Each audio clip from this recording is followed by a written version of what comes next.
ॐ यो देव सवितास्माकं धियो धर्मादिगोचराः प्रेरयेत्तस्य यद्भर्गः तद्वरेण्यम् उपास्महे. Discussion on the 50th chapter Bhagavad Gita. We are around verse number 8.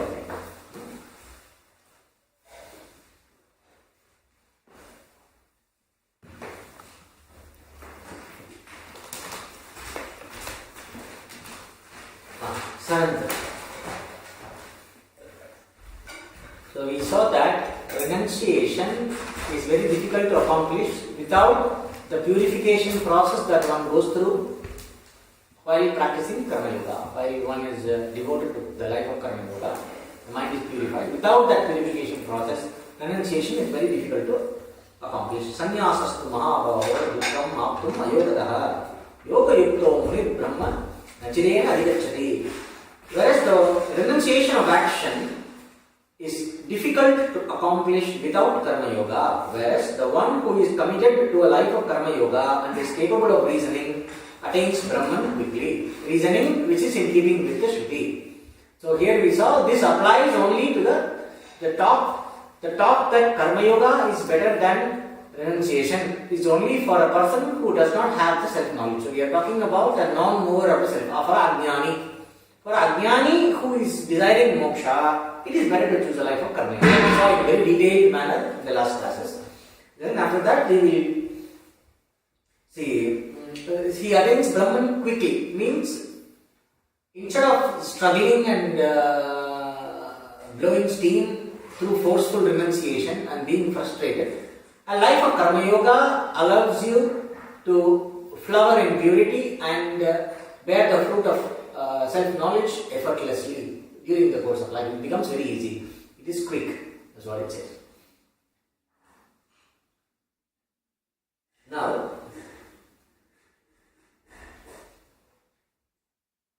the nature of the person who is established in the self-knowledge is being talked about here.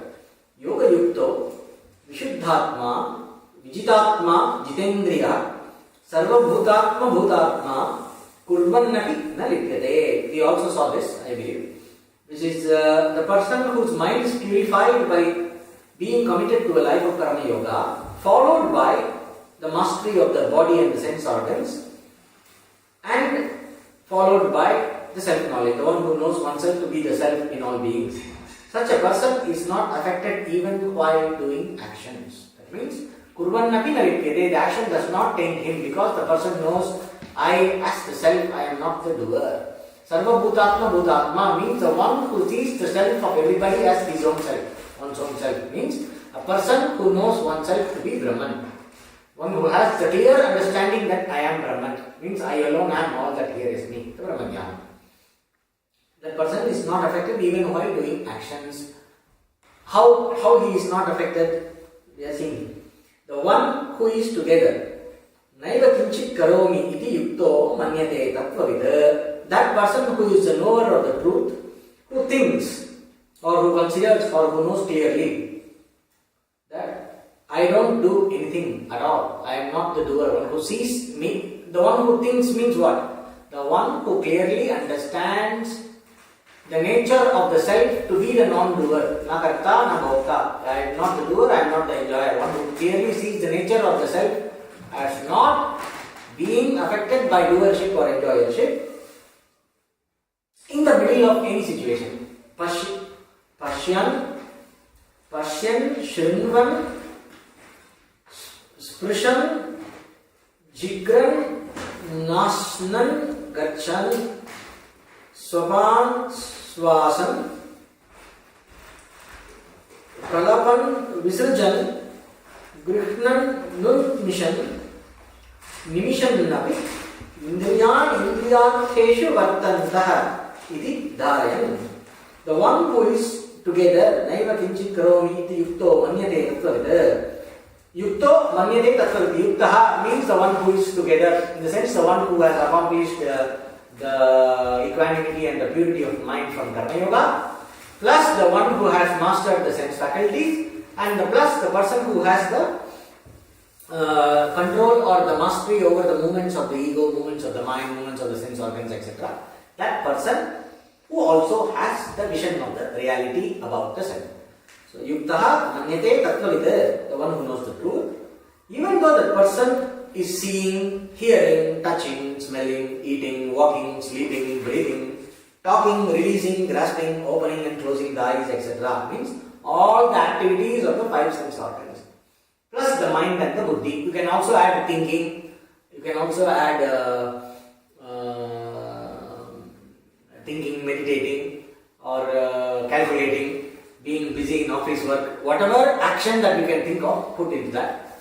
Even though we may be involved in a lot of activities, he knows very clearly that I do not do anything at all. The person sees that I do not do anything at all. How does the person see? Sees means through the eye of knowledge, self-knowledge.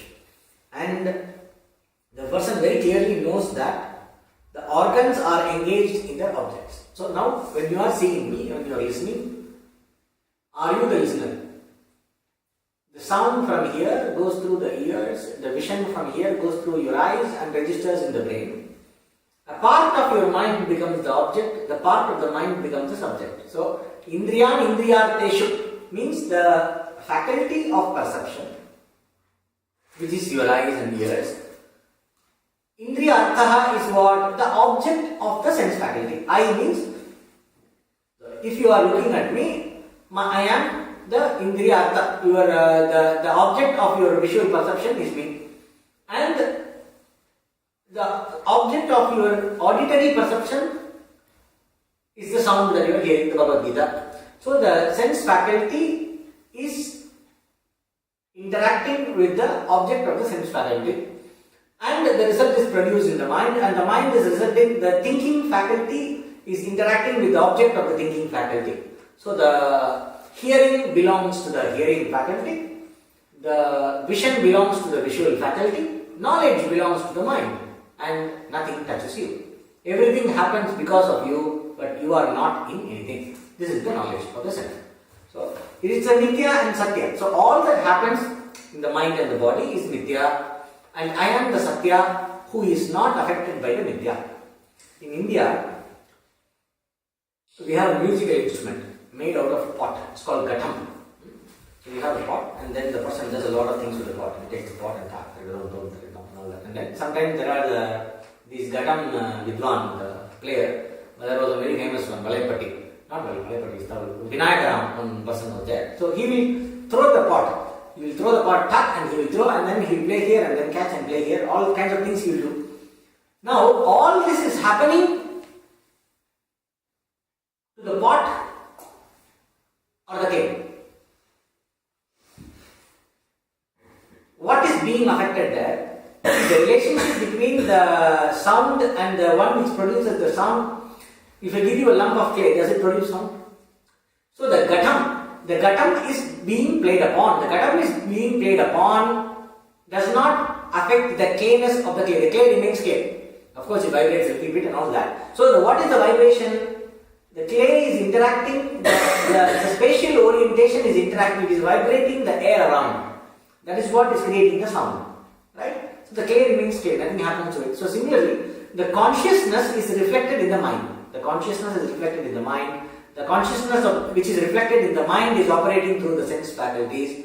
And the faculties are all different constructions in Prakriti. They are all interacting with another conceptions in Prakriti. The object here is a construction in Prakriti. The sense faculties, the brain, etc. is a construction in Prakriti. So there is an interaction between one structure of Prakriti over another structure of Prakriti. And this interaction, when it is related to the reflected consciousness in the mind, makes a feeling that I am experiencing. I am the listener. But in reality, I am the listener is an idea that belongs to the buddhi, while the consciousness is outside the definition of a listener and the listened. What is listened is consciousness. What is the listener is consciousness. The process of listening is consciousness, and consciousness is none of these. The wave is water, The ice that is floating on the wave is water. The foam that is floating on the wave is water, but water is none of this.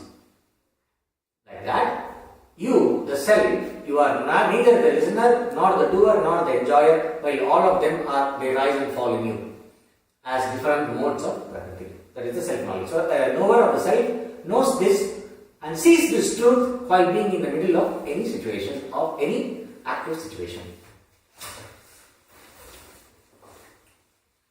And then next one. ब्रह्मण्याधाय कर्माणि संगम त्यक्त्वा करोति यः लिप्यते न स पापेन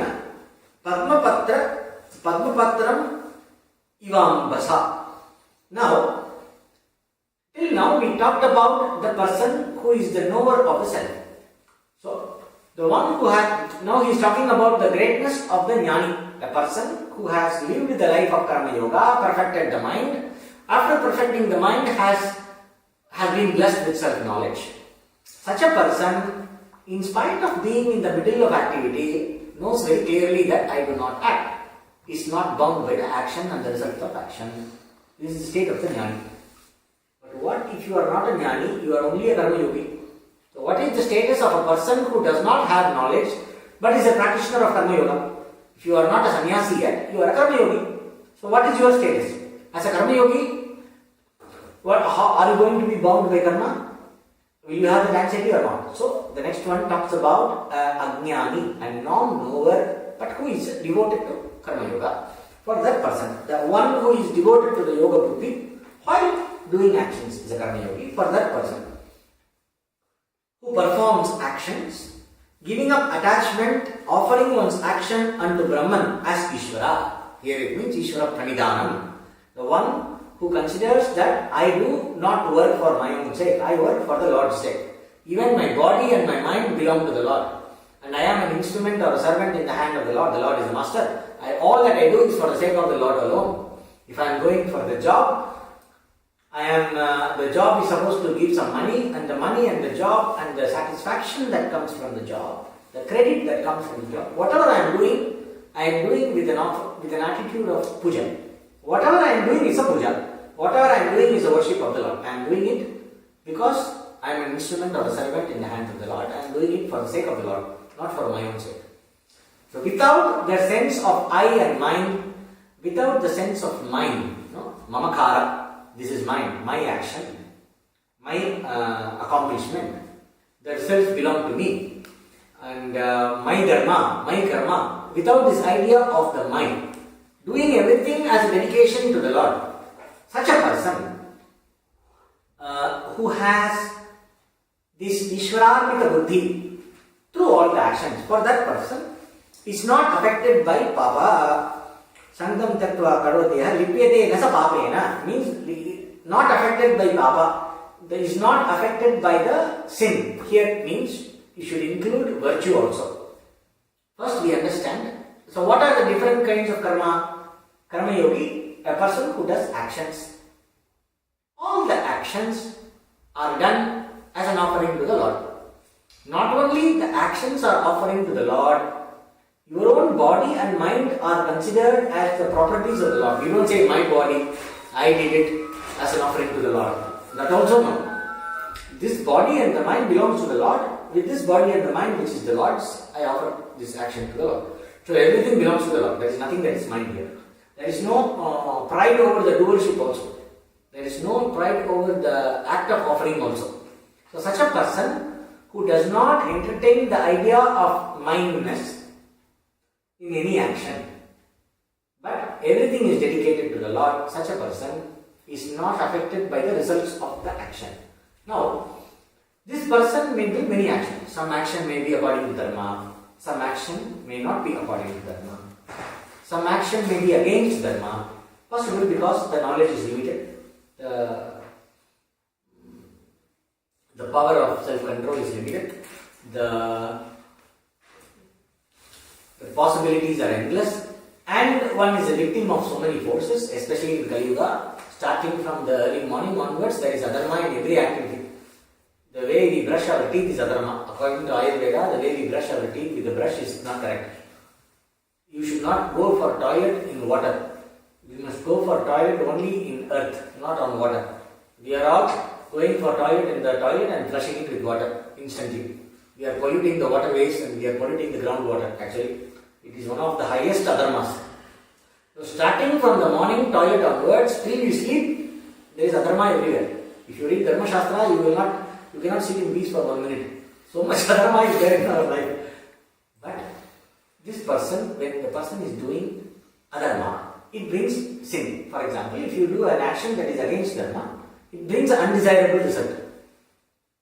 If you do action according to dharma, it brings a desirable result. So here, they are not talking about, the Lord is not talking about only adharma. Here, papam here includes punya.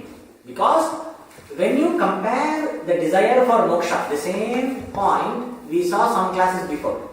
When you are a mumukshu, when you are a person wanting moksha, a person wanting moksha is not interested in the punya that comes from dharmic action. If you do a lot of charity, you have a lot of punya, you have a lot of good karma, which will give you certain good results. If you do a lot of special rituals, if you do a lot of upasana, let us say you are doing the upasana of a deity and when you die in a certain samadhi, you go to a level of consciousness called Brahmaloka. You reincarnate in another dimension called Brahmaloka. So, Swarga, some kind of heaven, etc. So, these kind of results also, the person who is looking for liberation is not interested in attaining heaven, which is a result of good karma, result of dharma. So, whatever you attain in time is limited in front of liberation.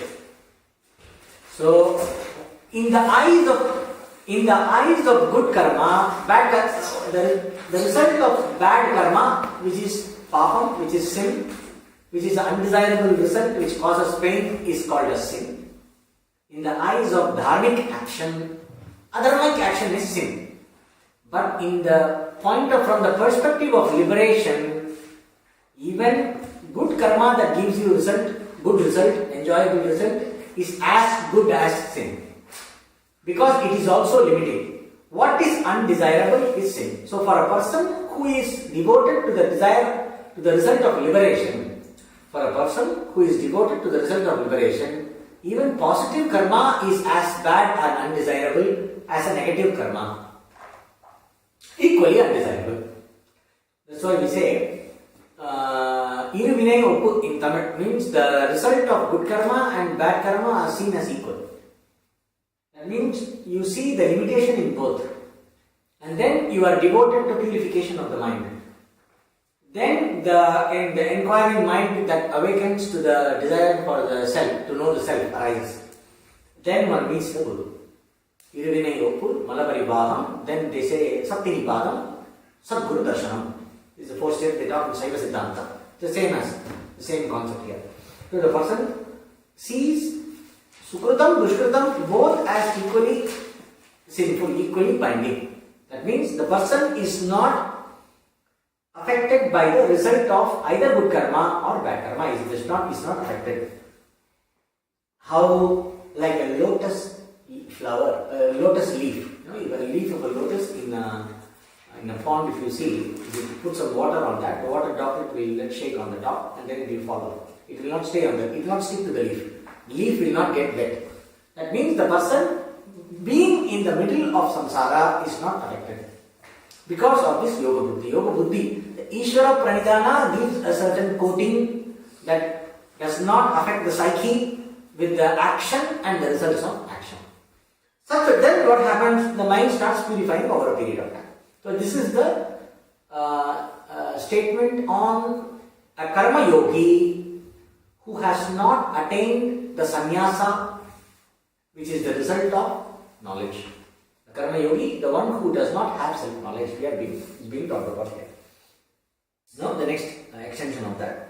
Kayena manasa buddhaya kevelai indriyairavi yoginah karma kurvanti sangam tyaktva atma shuddhaye. So then, what is happening to this person who is not affected by the sin?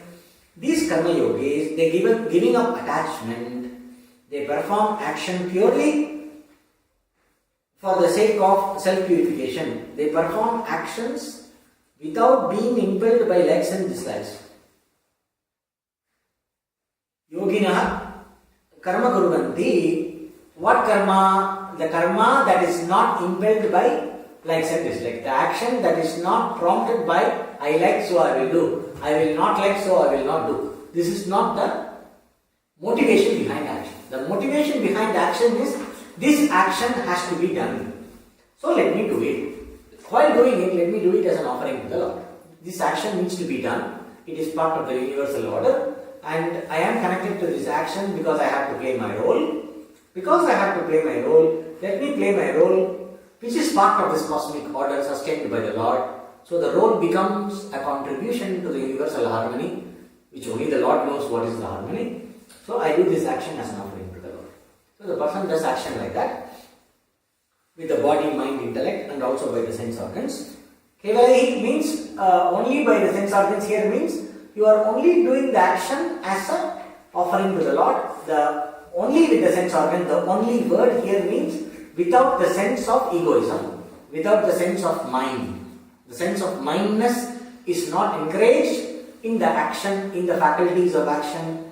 Oh, look at my skill, I am so skillful. So, quality. Suppose a person is able to be a very good,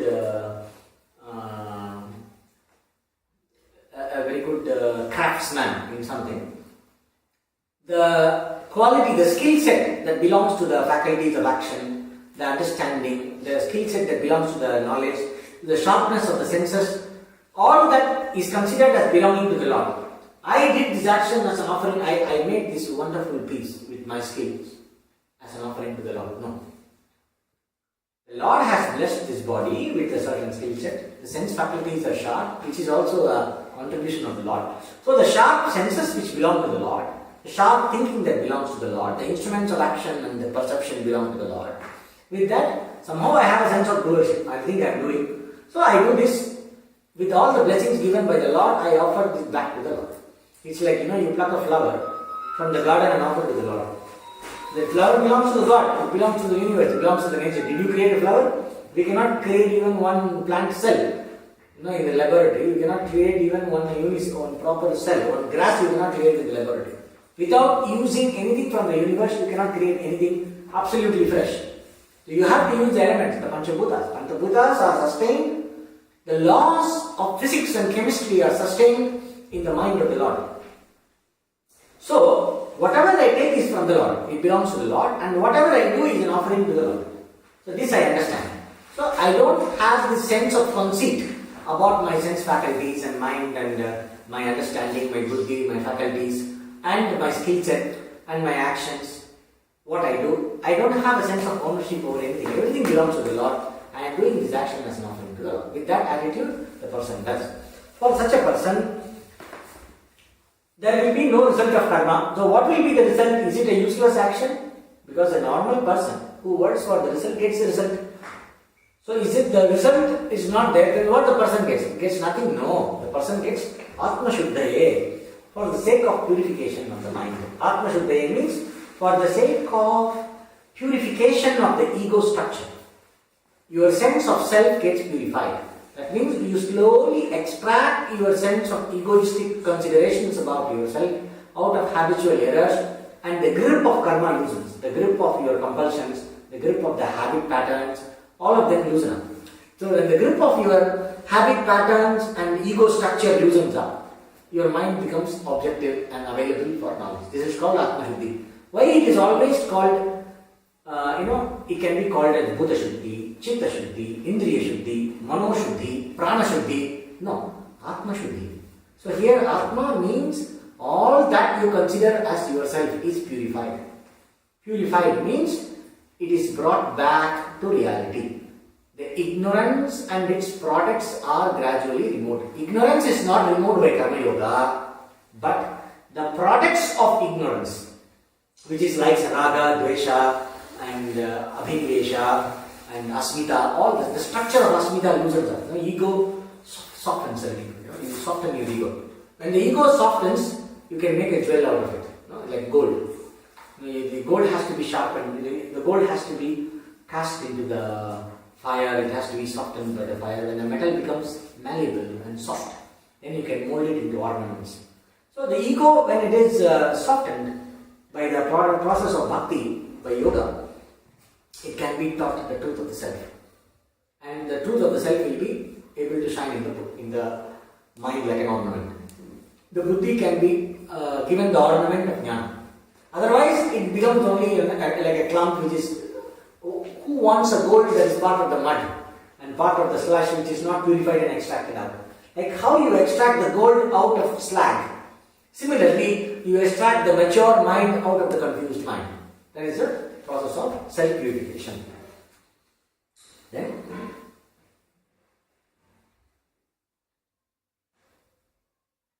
the next one.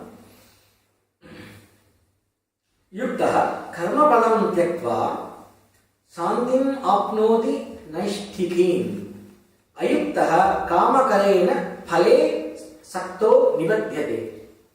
The one who is endowed with karma yoga, giving up the result of action, gains a composure born of a commitment to a life of karma yoga.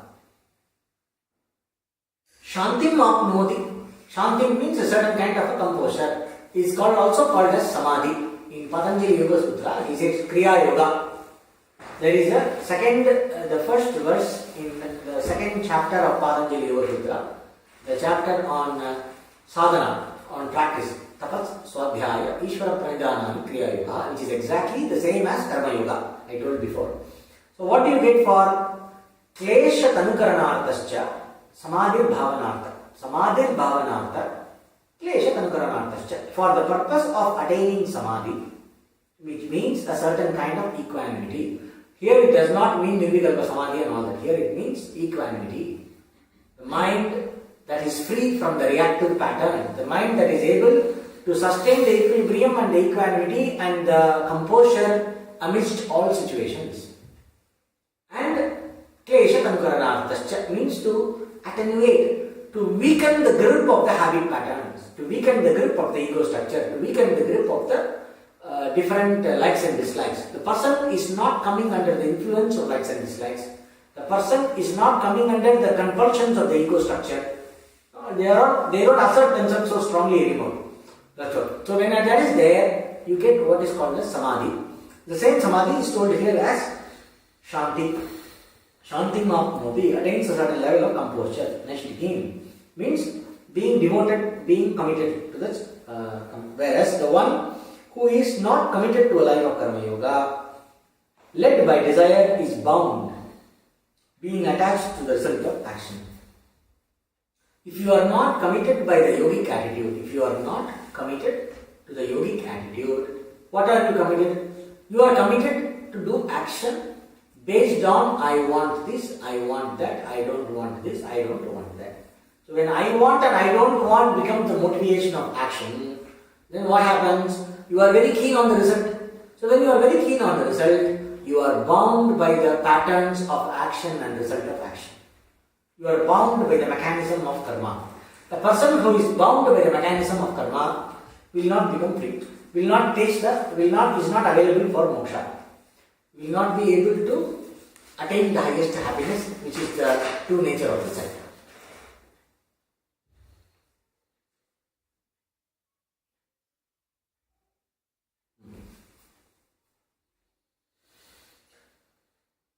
There is a Tirukkural, I remember, it's one of my favorite Tirukkural. Tirukkural is an ancient Tamil classic that talks about austerity and so many other things. There are 1330 verses, couplets, two lines, 2-line verses that talk about almost everything under the sun.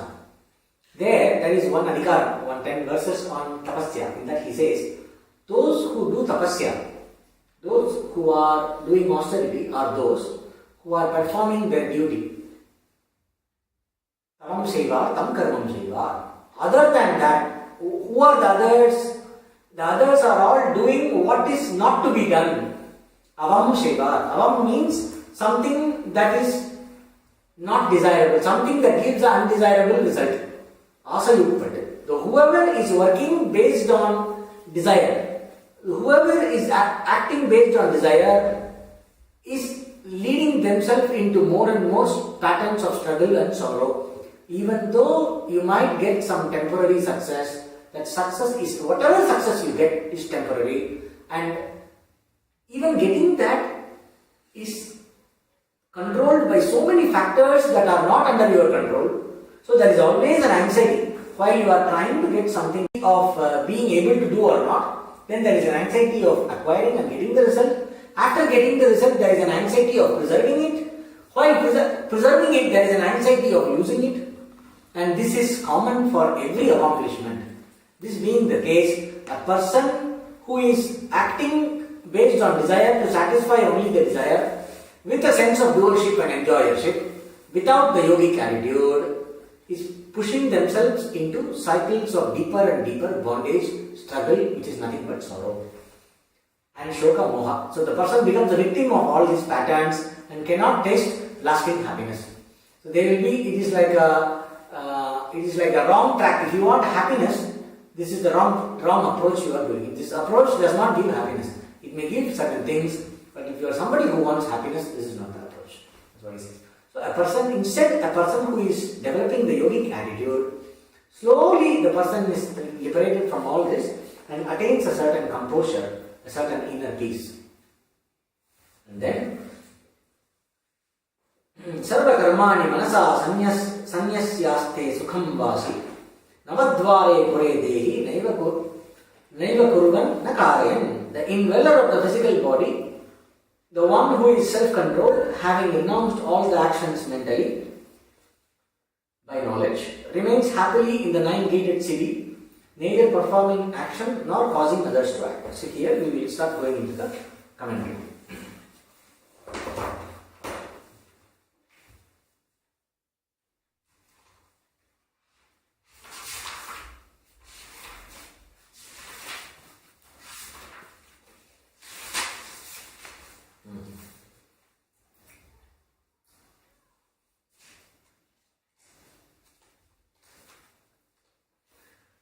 Now, we talked about the nature of difference between the one who is acting based on desire and the one who is acting with the yogic attitude.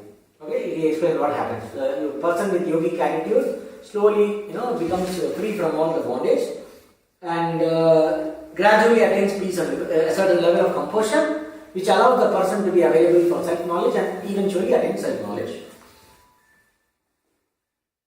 So here the commentary to this, the Shanti Mapnoti, he attains peace. Now different stages are explained by Shankaracharya in the commentary. It's very useful.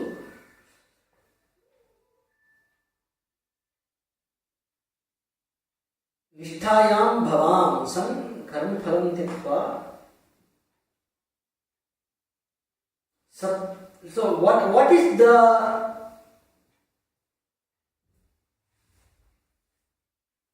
peace obtained from commitment?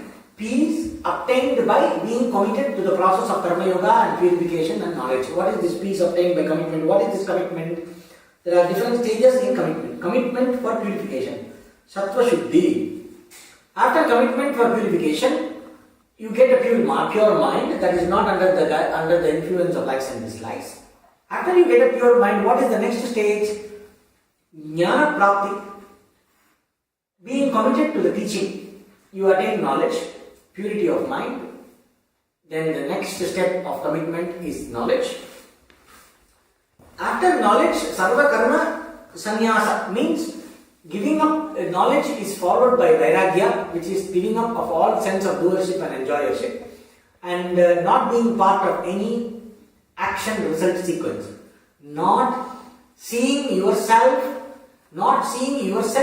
within the structure of action and result. Sarva karma sannyasa means not seeing the self to be within the structure of action and result. It may also mean formal renunciation. Then jnana-nishtha means when a person gives up this sense of involvement in action and result, either through complete renunciation or through cognitive renunciation, both ways. If you are an active person, it is cognitive renunciation. If you are capable of renouncing, the life allows you, it is complete renunciation. In both cases, when you renounce after the attainment of knowledge, then what happens? Jnana nishtha. Jnana nishtha means being firmly established in the knowledge. Being firmly established in the knowledge is the highest peace. Kramena iti vakyasheshaha yastu punaha ayuktaha asamahitaha. Then, now, these are the 4 stages of attaining the highest peace. But then what happens to the non-yogi? The person who is not a yogi, who is swayed constantly by the cravings and thinks, I work for this result, and then gets attached to the result. Such a person is bound. Therefore, may you be a yogi, Arjuna. So may you be devoted to the attitude of yoga for the sake of self-purification, which will be followed by knowledge, which will be followed by renunciation, which will be followed by perfect abidance in knowledge. When knowledge is accompanied by perfect renunciation, which is the renunciation in the attitude, which may or may not be accompanied by external renunciation, there will be perfect abidance in the knowledge. Perfect abidance in the knowledge means absolute peace. There is no other peace. This alone is the peace, because absolute peace is your nature. Your nature is Shanti. You are the Shanti Sukham. In Mandukya Upanishad, they talk about the nature of the self. Gaudapada Karika.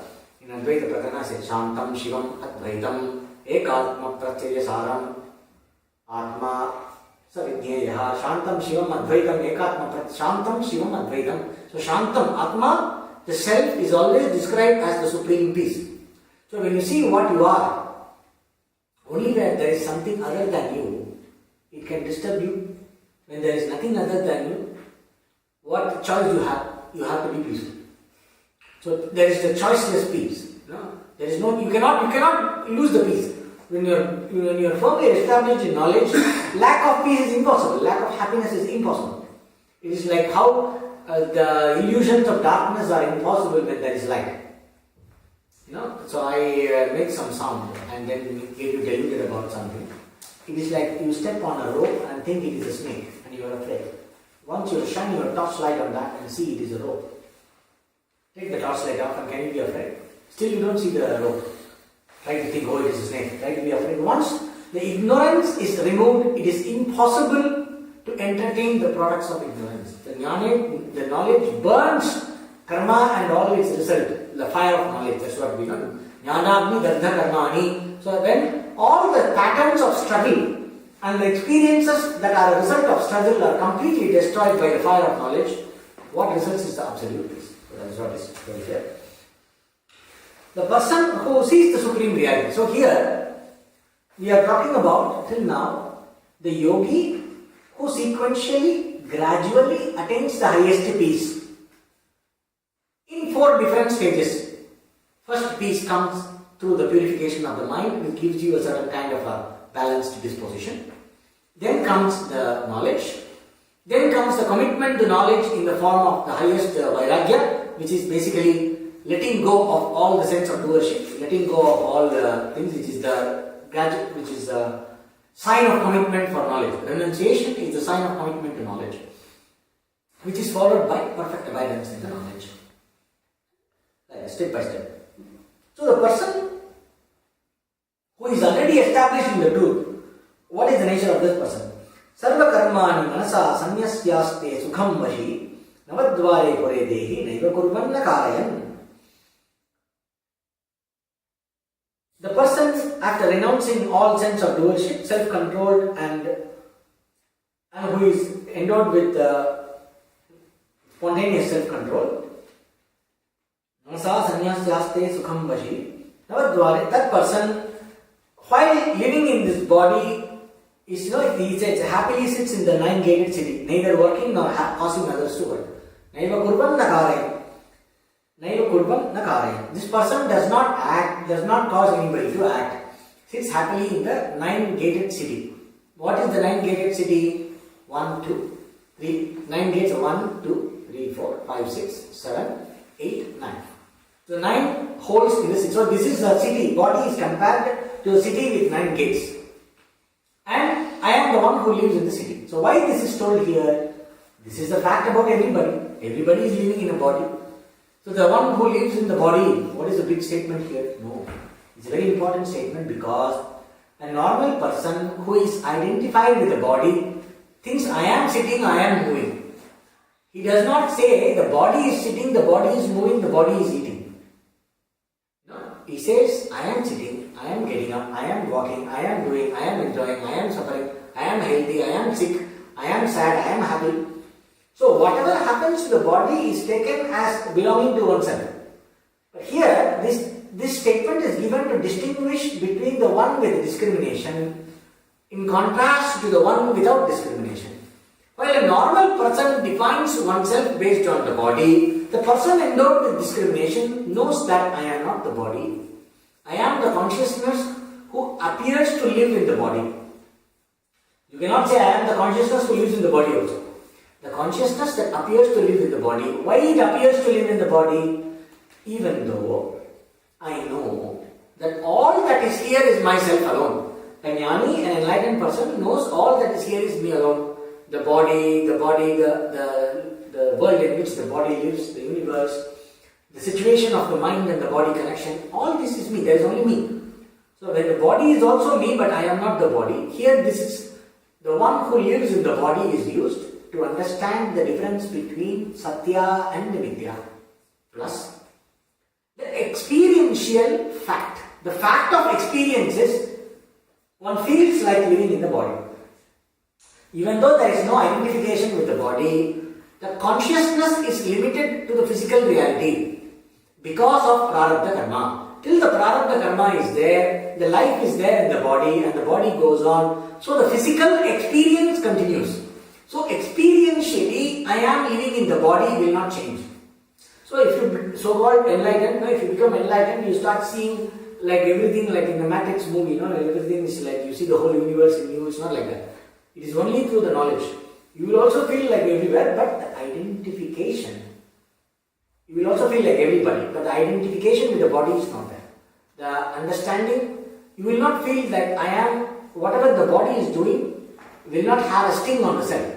That sense of self is not there. That is, if I am sitting, I am standing up. It's the consciousness of, it's the understanding of the normal person. But the person who knows oneself to be unaffected by the body. So this, I happen to be appearing as though I am living in the body. The body sits, the body stands, I don't do anything. So that distinction, to emphasize the distinction that is born of discrimination, to emphasize the difference between the consciousness that lives in the body versus the body. This statement is told here. And then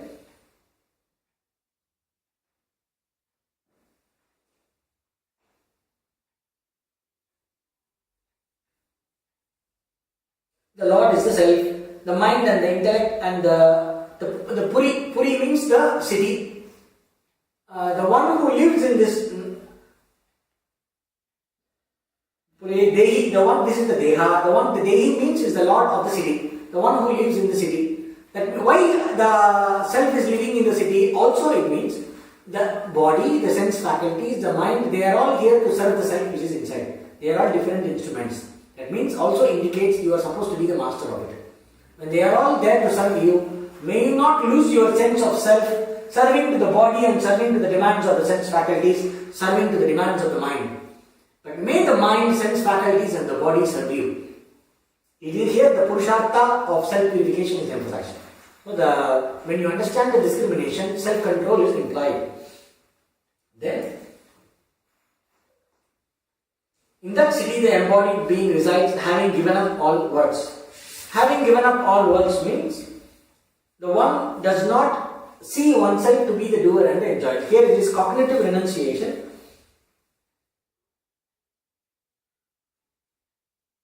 The self has neither. Now here one question is arised. One question is posed by Shankaracharya, a natural question. Renouncing the actions, resides happily, not doing anything, not asking anybody to not causing anybody else to do anything. The person may not do anything. The very fact that the person is teaching and he is asking somebody to clean the ashram, please clean the vessels. He's asking others to do actions. How come you are saying he's not causing others to do action? No. When you understand the nature of the self does not make others do also, in the sense, the self is, because the self is, in the presence of the self, Prakriti becomes active. The Maya becomes active. Who is that who causes things to be done? The Lord who is the form of the self does not cause anything to be done. Things are done because of the power of Maya combined with the power of ignorance, and Maya causes the things to be done. The Trigunaatmika Maya, the divine Maya that is of the nature of the three gunas, Sattva, Rajas and Tamas, which is the nature of this power called Maya, that does and that makes things, others do things. But the self does not cause anybody to do anything, the self does not do anything. This understanding will come when a person understands what is the nature of the self. When the self-knowledge is clear, this knowledge will be very clear. So, a person knows this. The self is not the doer, does not cause anybody else things to do. Now, here a question is arising. Okay, this non-doing nature of the self is because the person renounces all action? Is it because the person has become a monk, a sannyasi? The self acquires this nature of non-doership and not causing anybody to do anything. Is it like that? Or the nature, non-doing nature is the very inherent nature of the self? It is like telling, there used to be a very famous, in one movie, Thiruvilayadal movie, the king gets a doubt. He goes and meets the queen in the garden, and the queen's hair is smelling very nice. So he gets a doubt. Is the women's hair has a natural smell, or is it because of applying perfumes and other things, shampoos and etc.? He's a big doubt, very important. No? So he goes and announces in the court, whoever answers my question, clears my doubt in a proper manner, will get 1,000 gold coins. And then there's a story around it. And then the Lord Shiva, one temple priest, a small distraction, a temple priest wants this 1,000 gold coins, and he's a devotee of Lord Shiva, and I don't know how to compose poem, I cannot compose this poem. It's a very funny scene, very famous scene in Tamil movie. Even today there's a lot of joke about that. Very classical comedy scene. And then it's available with subtitles, it's very interesting, you can see. And then Lord Shiva appears in front of him. Then Lord Shiva composes a poem. Go and give this poem, tell this is your poem. They will give you 1,000 gold coins. You can solve your poverty. He goes very happily. And then there is a poet there sitting in the court of the king. The court poet called Nakira. So Nakira is it's like you say doubting Thomas, no? Thomas has become at least like a symbol for doubt. Like that, this Nakira is symbol for criticism. I'll tell you how. He's neutral, neutrality and criticism. Neutral criticism. Nakira is famous for that. So there is even a magazine in South India called Nakiran. They are supposed to be very thorough investigation. They are known for that. They are not like that, but they take this name. Okay, so this Nakira is there sitting in the court. After he says the poem, he says, I have an objection, you cannot take the prize. And then there's a comedy around it. There is a problem in the poem. According to the level of the problem, you can reduce the price and give me the rest. Is it your poem? Yes, it is my poem. And then he starts asking questions, uncomfortable questions. And he is not able to explain. And then he runs away from the court. And then goes and shouts at Lord Shiva. Where are you? Where are you? He does not know it is Lord Shiva. He thought some poet. Where are you, this poet, great poet who came very confident that you are going to solve this problem? And then Lord Shiva appears saying, what happened? In the court, they told your poem is wrong, and he throws the poem in his face. Lord Shiva gets very angry. What? Who dares say my poem is wrong? There, one poet is there. The fellow only said, come with me. He said, no, I will not come. You go. No, you come with me. Don't worry. I will take care. Who is there? Dare to say my poem is wrong. Then he goes there. And then he starts, who is challenging my poem? Then they ask, why did you send this fellow? Why you did not come? That is another problem. Who is challenging my poem? Then the court poet Nakira said, I only challenge the poem. What did you find wrong? Can you tell the poem? And then he, Kungudir Varka Enjay Tumbi, he tells the poem. And then he, can you give me the meaning? Then he says, like, no, the bee, oh bee, it is as though the bee is telling, which is very busy going from flower to flower.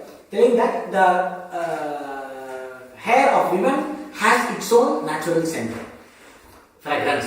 Hair of high quality women has its own natural fragrance. That is what it says. It is like a praise of the queen, basically. And he says that is not right. What is not right? Is the grammar of the poem not right? Is that if the grammar of the poem is right, I wouldn't mind. If the grammar of the poem is wrong, I wouldn't mind. But the meaning of the poem is not right. What is the meaning of the poem not right? Women's hair will not have its own smell. Unless they apply some perfumes and shampoos, etc., the hair cannot have its own smell. Not even the queen's hair, not even the queen's hair. King is sitting there. Not you are worshipping goddess Parvati, the wife of Lord Shiva. Not even her hair, not even goddess Parvati's hair can smell without shampoo. This is the nature. So this tells about the neutrality of the culture. No? Then he says, "Are you sure? Look at me." And then Shiva shows his third eye and threatens him. Then he worships Lord Shiva and then prostrates him. Even if Lord Shiva himself comes and tells and opens his third eye and threatens to burn me, women's hair does not have a natural smell. And then Shiva gets angry and burns him down. And then the king, and then he also disappears. The king becomes scared, and then what? We have insulted Lord Shiva himself. And then he runs to the temple, "Lord Shiva, forgive me," and then cries in the temple. And then Lord Shiva gives the vision and says, "No, I came only to demonstrate the great quality of the poets of our country and to demonstrate the importance of truth. Even God comes and tells you should hold on to truth. That is very important. And your poet has stood by this value. So, and he will resurrect him from the pond in the temple. There is a pond, the Golden Lotus Pond it is called. It is there even today. It's a very famous tourist spot in Madurai. If you go to Meenakshi temple, you can see that place. The tourist guide will tell you about the story. So that he resurrects him. The poet comes from the pond and then he says, then he blesses everybody and Lord Shiva is celebrated. This is one drama done by Lord Shiva.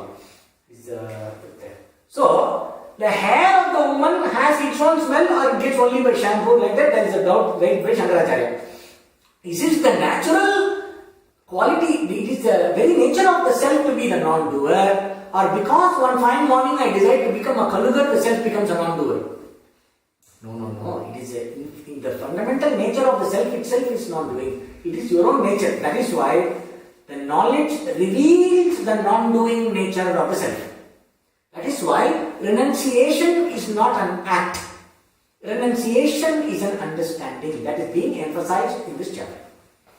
The emphasis is that renunciation is a natural consequence of understanding, because I understand that I am not the doer. I don't need the mind or the body to stop doing. While I am sending thousands of arrows and chopping 1,000,000 heads in the warfare, I see that I am not doing anything. I am not causing anything to be done. That is the knowledge here. Only then the person becomes free while in the middle of warfare. That is what they say, the commentary says in the 18th chapter, that Arjuna, being established in the self, continues to wage the war, being free eternally. Understanding the eternal free nature of the self. So that is how Jivan Mukti is possible. Because even a Kalukar has to go and beg for food, or he has to eat, sleep, brush the teeth, etc., wear a dress, or not wear a dress, walk around. If mosquito bites, he has to hit the mosquito if you are in India. So all this is required. So as long as a person is embodied, action never stops. So let the importance be not to being physically inactive, but let the importance be to the knowledge that the self is not the doer. I am not doing anything. This understanding is renunciation. Not seeing oneself within the circuit of action and result of action. That is renunciation. That is what is being emphasized here. Even in the 18th chapter, he talks about 3 kinds of renunciation. Sattvic renunciation, Rajasic renunciation, Tamasic renunciation. Tamasic renunciation is that because I don't like to do things, I am lazy, I don't do what needs to be done. Tamasic renunciation. I am afraid of the pain that comes from responsibilities. So I don't want to do. Oh my God, who is going to do all this? It's all a lot of trouble. So let me not get married. Let me not have children. Let me not, let me not get involved in a committed situation. It's all painful. This is Rajasic renunciation. Because I am afraid of the difficulties there. Sattvic renunciation is, I know that I am not the doer and I am not attached to the results of action, while I don't mind doing what is to be done. I don't see any problem in doing what is to be done because I see that I am fundamentally unaffected while the body and the mind is engaged in action. The renunciation born of this clarity is sattvic renunciation. This is to be observed. One has to develop this kind of renunciation. The Lord reconfirms in the 18th chapter. Then the next one.